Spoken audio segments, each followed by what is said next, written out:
ये बारिश है ना? तस्वीरें हमारे रेस्टोरेंट मॉम डैड को पसंद आई क्या? और कहती है हमेशा रेस्ट कर।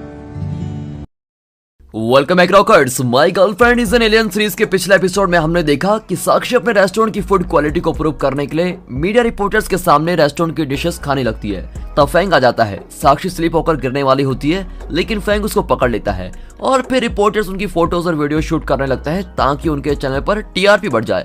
अब 7वें एपिसोड की शुरुआत में फैंग रिपोर्टर्स को बताता है कि मुझे सी फूड से एलर्जी है, इसलिए मेरी तबीयत खराब हुई थी। इसमें इस रेस्टोरेंट और यहाँ के स्टाफ की कोई गलती नहीं है। इस तरह वो सच बताकर रिपोर्टर्स और पब्लिक का मुंह बंद कर देता है।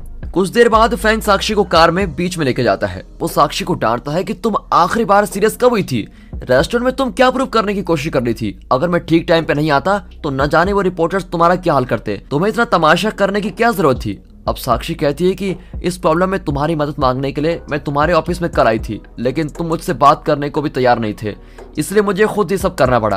खैर, अब तो प्रॉब्लम सॉल्व हो चुकी है, फिर भी तुम इतनी टेंशन क्यों ले रहे हो? अब फैंग रियलाइज करता है कि साक्षी बिल्कुल ठीक कर आई है और वो साक्षी को गले लगा लेता है। फिर अचानक बारिश होने लगती है। साक्षी पहली बार बारिश को एक्सपीरियंस कर रही होती है। वो बहुत ही खुश होती है और बीच में बारिश को एंजॉय करने लगती है। लेकिन बारिश में भीगने से फैंग का क्या हाल होगा ये तो हम जानते ही हैं। उसे सर दर्द होना शुरू हो जाता है और उसके दिमाग से उन सारी लड़कियों की मेमोरी मिटने लगती है जिनसे वो अब तक मिला था।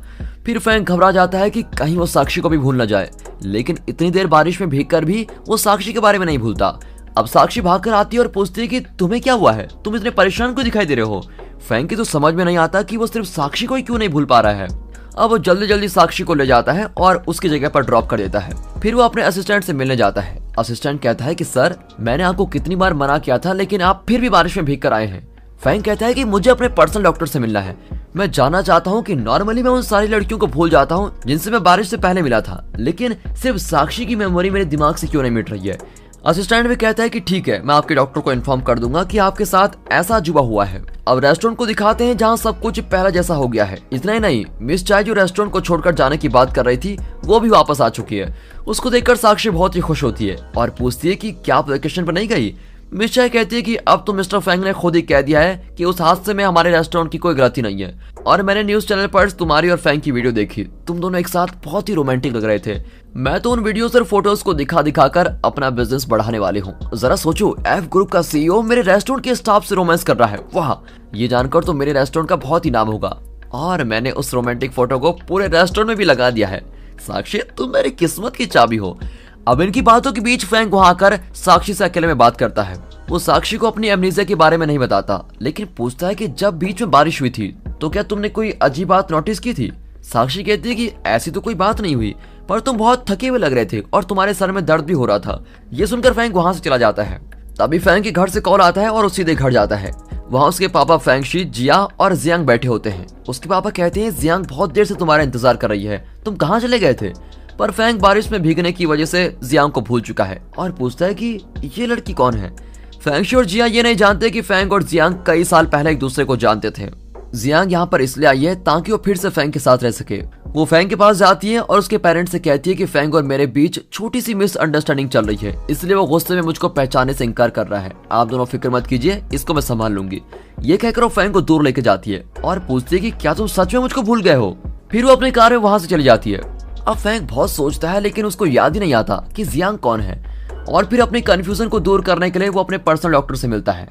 डॉक्टर फैंग को बता देता है कि जियांग हाल ही में तुम्हारे साथ ब्लाइंड डेट पर जाना चाहती थी। इतना ही नहीं, जियांग एफ ग्रुप की एक पार्टनर भी है। अब फैंग पूछता है कि मैं सिर्फ साक्षी को क्यों नहीं भूल पा रहा हूँ?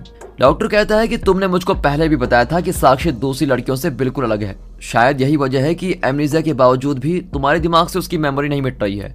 तुम उस लड़की के साथ अच्छे रिलेशनशिप को मेंटेन करने की कोशिश करो। आज तक मैंने तुमको कई तरह के ट्रीटमेंट दिए हैं, लेकिन तुम्हारा एमनीजिया ठीक नहीं हुआ। शायद तुम्हारी बीमारी का इलाज साक्षी ही है।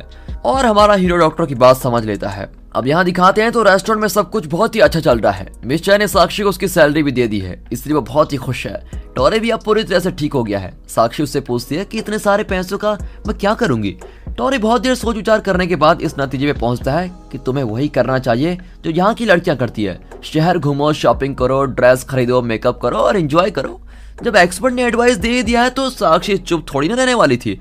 वो सीधे शॉपिंग मॉल में जाती है और आंखों देखी हर चीज खरीदती है। ड्रेसेस, मेकअप आइटम्स, हैंडबैग, सब कुछ सारी चीजें खरीद देती है और आखिर उसकी नजर दो डॉल्स पर पड़ती है जो दिखने में फैंग और ली के जैसे दिखती है। वो उनको भी खरीद लेती है। फिर रास्ते में वो फैंग को कॉल करके कहती है, मैंने तुम्हारे लिए एक छोटा सा गिफ्ट लिया है, क्या तुम मुझसे मिल सकते हो? मैं शॉपिंग मॉल के बाहर वेट कर रही हूँ। फैंग कहता है कि मैं एक जरूरी मीटिंग के लिए जा रहा हूँ, इस वक्त तो नहीं आ सकता। तभी अचानक कॉल कट हो जाती है क्योंकि कोई गलती से साक्षी का मोबाइल गिरा देता है और वो डैमेज हो जाता है। पर साक्षी को विश्वास होता है कि मैंने फैंग को जगह तो बताई दी है, इसलिए वो जरूर आएगा। ये सोचकर वहीं बैठी रहती है। अब फैंग उसका विश्वास भी नहीं तोड़ता है और अपनी जरूरी मीटिंग में न जाकर मॉल में चला जाता है। तुम ठीक तो हो ना? तुम्हारा कॉल अचानक कट हो गया था, इसलिए मैं घबरा गया था कि कहीं तुमको कोई प्रॉब्लम तो नहीं है। अब साक्षी कहती कि मेरा फोन गिरकर डैमेज हो गया था, इसलिए कॉल बीच में कट हो गई। और मैं तुम्हें एक और बात बताना चाहती हूँ, मैंने तुम्हें जितना अच्छा इंसान समझा था तुम उससे भी अच्छे हो। तुम जरूरी काम से जा रहे थे लेकिन फिर भी तुम मुझसे मिलने आ गए।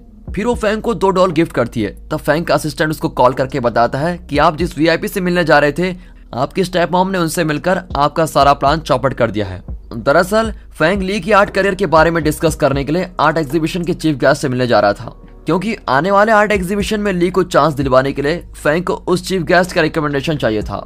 लेकिन वो बीच में ही साक्षी से मिलने आ गया था। इसी बीच उसकी स्टेप मॉम चीफ गेस्ट के पास गई और उनसे कहने लगी कि फैंग ली को आर्ट में एनकरेज करने के बजाय उसे ड्राइंग करने पर मजबूर कर रहा है। ली को ना तो ड्राइंग में इंटरेस्ट है और ना ही आर्ट एग्जीबिशन में, इसलिए अगर फैंग आपसे मिले तो आप उसकी रिक्वेस्ट को साफ इनकार कर दीजिए।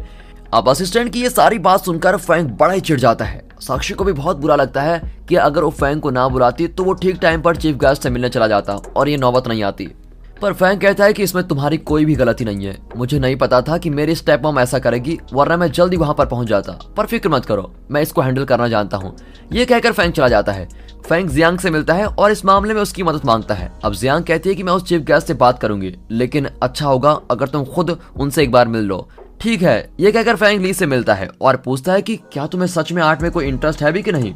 मैं ये सब कुछ इसलिए कर रहा हूँ क्योंकि मैं तुम्हारी भलाई चाहता हूँ। तुम अपने दिल की बात मुझे साफ साफ बता दो, फिर मैं तुमको कभी फोर्स नहीं करूंगा। अब ली कहता है कि भैया, बचपन से लेकर आज तक हम दोनों के बीच हर बात एक कंपटीशन चलता रहता है। पढ़ाई, स्पोर्ट्स, ऐसी सारी चीजों में आप हमेशा मुझसे आगे हैं, पर सिर्फ आर्ट ही एक ऐसी चीज है जिसमें मैं अच्छा हूँ। मैं जानता हूँ कि आप मुझको एनकरेज करने के लिए ये सब कर रहे हैं। मुझे आर्ट में बहुत ही इंटरेस्ट है और इस एग्जीबिशन में खुद को प्रूव करके मैं दिखाऊंगा। आप चिंता मत करो, आप मुझको फोर्स नहीं कर रहे हैं। ये सुनकर तो फैंग बहुत ही खुश होता है और कहता है, अब मुझको तसल्ली हो गई। मैं अभी जाकर उस चीफ गेस्ट से तुम्हारे बारे में रिकमेंडेशन लेटर पर साइन ले लेता हूँ, फिर तुम आराम से एग्जीबिशन में पार्टिसिपेट कर सकोगे। ये कहकर वो अपने ऑफिस जाता है। वहाँ साक्षी आई होती है और वो फिर माफी मांगती है कि मेरी वजह से तुम मीटिंग में नहीं जा सके। फैंग उसको शांत करता है और कहता है, मैं कह चुका हूँ ना कि तुम्हारी गलती नहीं है। इस वक्त मुझे जल्द से जल्द वीआईपी से मिलना है जो आर्ट एग्जीबिशन का चीफ गेस्ट है। साक्षी कहती है कि तुम अपने आसपास के किसी भी इंसान पर विश्वास नहीं करते, पर एक बार मुझ पर विश्वास करके देखो, मैं चीफ गेस्ट से तुम्हारी मीटिंग अरेंज करवा सकती हूँ।